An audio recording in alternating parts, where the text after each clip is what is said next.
ஒருத்தர் உங்களை பத்தி அவதூறு சொல்றதுனால அல்லாஹ் உங்களுக்கு தீயது கொடுக்க போறது இல்ல.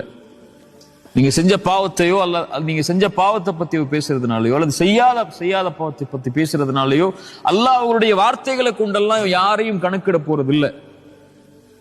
இவன் உன்னை பேசுறான் அதனால நீ ஏன் பேசுறான் இவன் சொல்லி அல்லாஹ் நாளைக்கு மறுமையில கூப்பிட்டு கேட்க போறது இல்ல. அவனுக்கு தெரியும் அது பாவமா அல்லது நீங்க ஏன் செஞ்சீங்க எதுக்கு செஞ்சீங்க அது செய்யலையான்னு சொல்லி அல்லாஹ் அதை பத்தி கேட்க போறது இல்ல.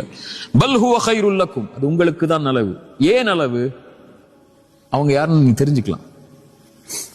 மனிதர்கள் யாருன்னு நீங்க தெரிஞ்சுக்கலாம். எல்லா மனிதர்களும் உங்க பின்னாடி நலவு செய்யக்கூடியவங்க இல்ல, நலவு நினைக்கக்கூடியவங்க இல்ல. இல்ல மஷால் அல்லாஹ் பாதுகாத்தவர்களை தவிர. மனிதர்களுடைய இயல்பு அது. பல் ஹுவ கைருல் லக்கும், அது உங்களுக்கு புரிய வைக்கும் அல்லாஹ் யாருன்னு. உங்க உடன் இருக்கக்கூடியவர்கள் கூட உங்களை பத்தி தப்பா பேசலாம். உங்க கூட பிறந்த தம்பி பேசலாம், மனைவி பேசலாம், உங்க குழந்தைகள் பேசலாம், உங்களோட தாய் தந்தை கூட பேசலாம். உங்களுக்கு அது புரிய வைக்கும். இதான் யதார்த்தம், இதான் வாழ்க்கை. உங்களுக்கு அல்லாஹ் மட்டும்தான் தீர்வு. உலகத்துல எல்லா மனிதர்களுடைய இயல்பும் அதுதான். மனிதனா பிறந்தவனே குறைவுபட்டவன் தான் இதுல. பல் ஹுவ கைருல் லக்கும் லிகுல்லி இம்ரிஇம் மின்ஹும் மக்தஸப மினல் இஸ்ம். அவங்க